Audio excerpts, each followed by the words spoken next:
Welcome back to What Arty Noobs with General Disturbance. This is the T95. It's the Tier 9 American tank destroyer. It's located on the north spawn of Serene Coast and it's under the command of krimaj72. Now the Doom Turtle, as it became known, is actually a combination of two tanks. It's the T28 and the T95.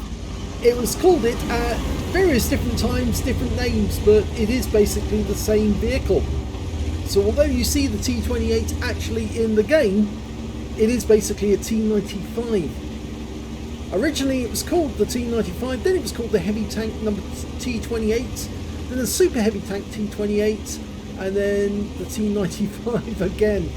And was terminated in 1947 after they made two prototypes. One of them was destroyed, unfortunately, and now there's only one remaining, and it's now at Fort Benning in the National Cavalry Centre.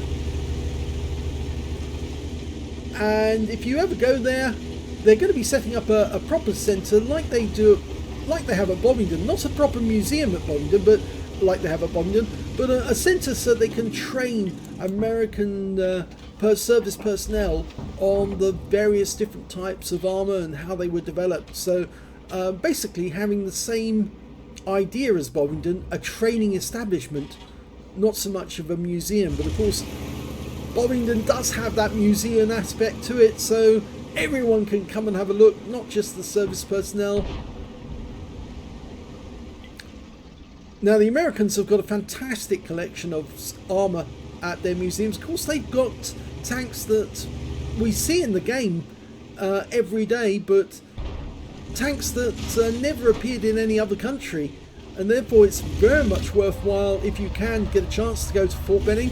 I'm afraid that only a couple of people have actually gone there so far, and it's the Chieftain and Sophie line. They're the only two I know of who are obviously World of Tanks presenters, but I'm sure that many others would love to go to Fort Benning and have a look at these monsters, because they are absolutely fabulous vehicles.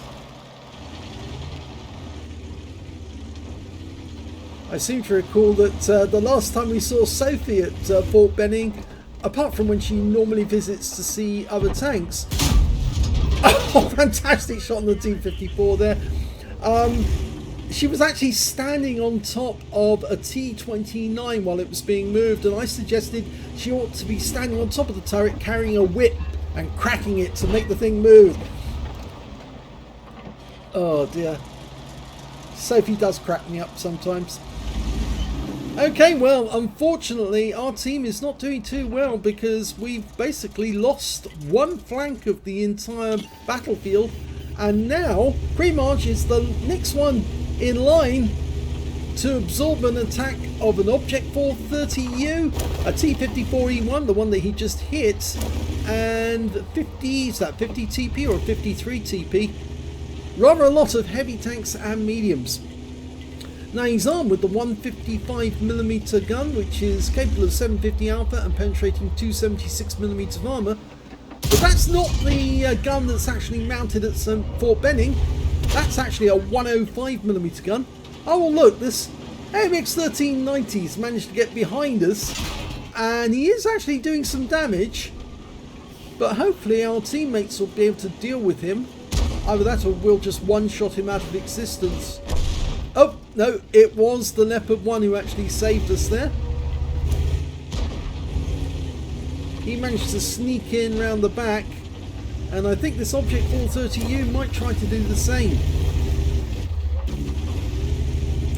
Now I didn't mention the penetration on this gun. It's 276, or I did actually, and also 320 with the premium rounds. First round goes through the 60 TP, or second round, 707 hit points of damage to him, low roll. Now it does a long reload. He's got 15.44. The book reload is actually 17.55.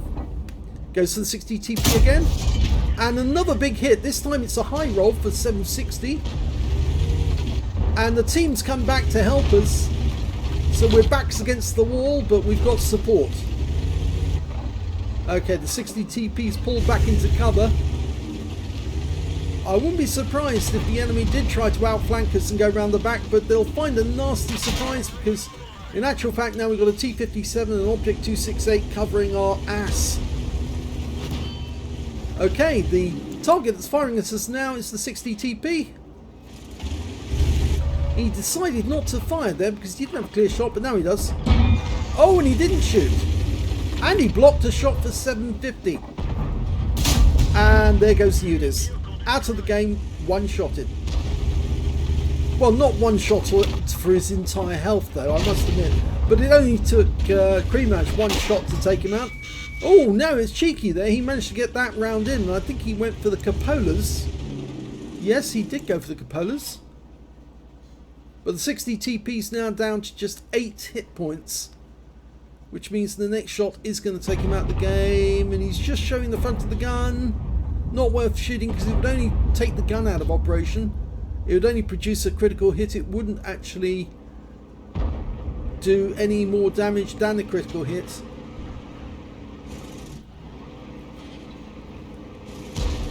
And the 60 TP's gone. Okay, we've got the support of a Badger now, which is helpful. But the score is still even. The enemy's now coming from the other direction, from the peninsula. So basically it's everyone turn around and face the other way to blunt the attack that's coming over from this direction. The Leopard one's already managed to get here. He's been holding off the enemy, but now it's Krimaj's turn. And he's been spotted. Okay. He's waggling as much as he can at the moment. Ideally, you just don't want them to shoot into the cupolas, which of course are the vulnerable spots on this tank. Well, he managed to get around into the Jagdtiger, and I managed to miss that because I was looking at the cupolas. But I think you can see the cupolas were taking a fair number of hits.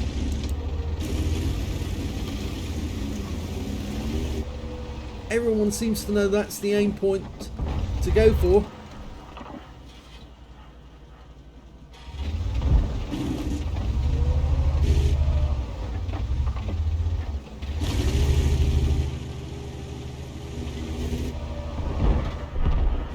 Oh dear, no, that's not so good. We lost the T-57 heavy.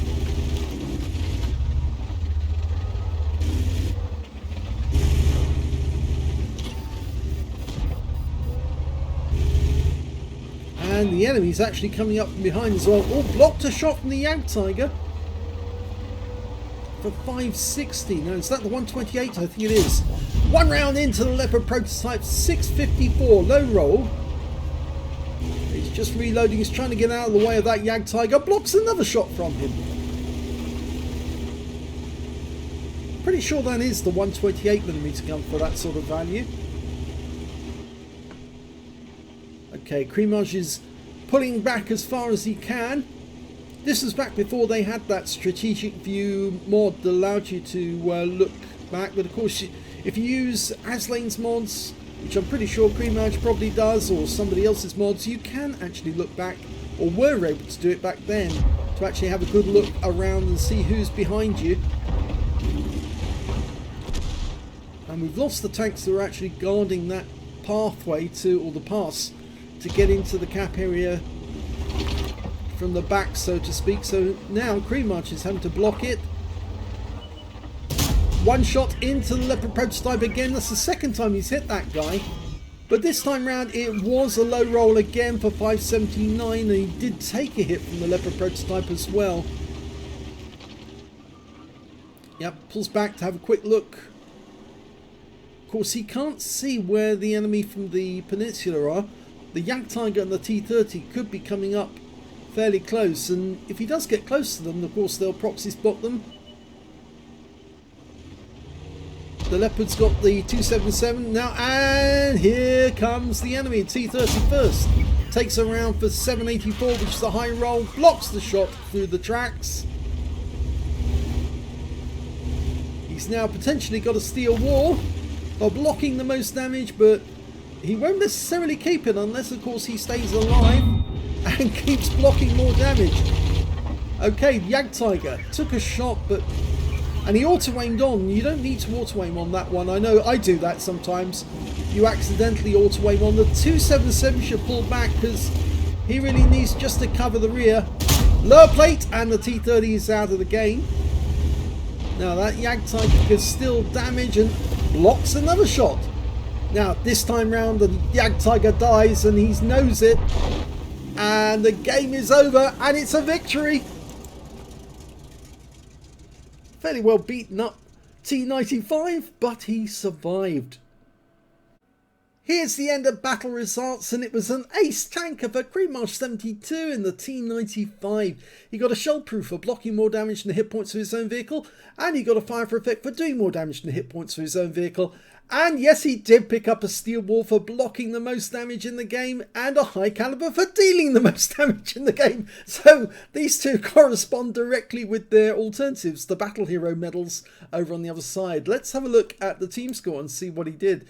6,638 hit points of damage, beating the Object 430U, who got 5,447, and then the Object 277 on his own team, who got 4,847.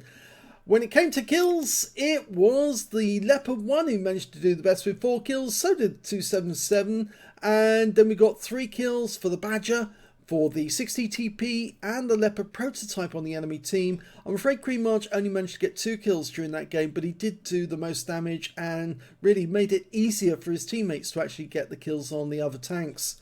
When it came to base XP, it's Krimaj. Yes, he's got that one with 1,340. 1,127 went to the Object 277, 962 for the Leopard 1. So only 2 players managed to get over 1,000 base, and Krimaj got the most of it because, of course, he did the most damage in the game.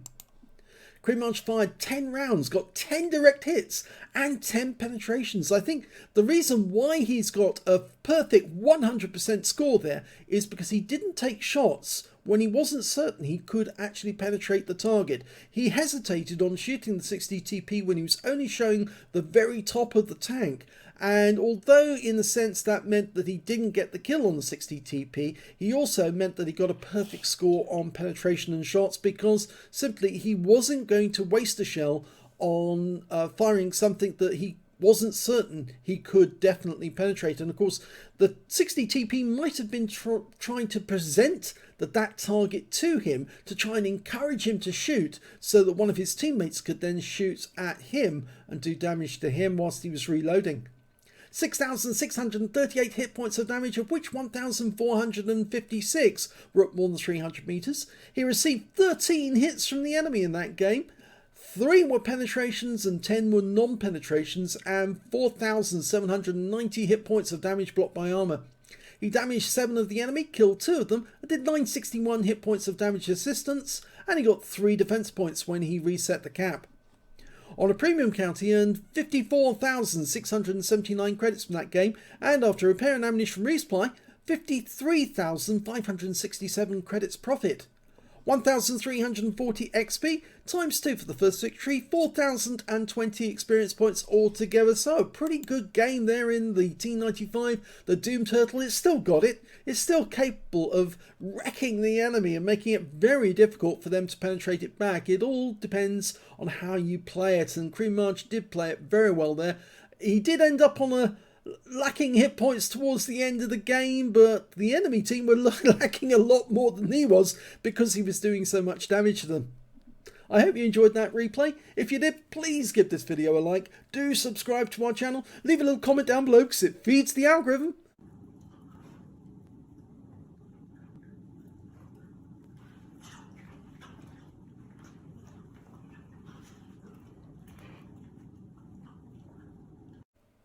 And thank you for watching.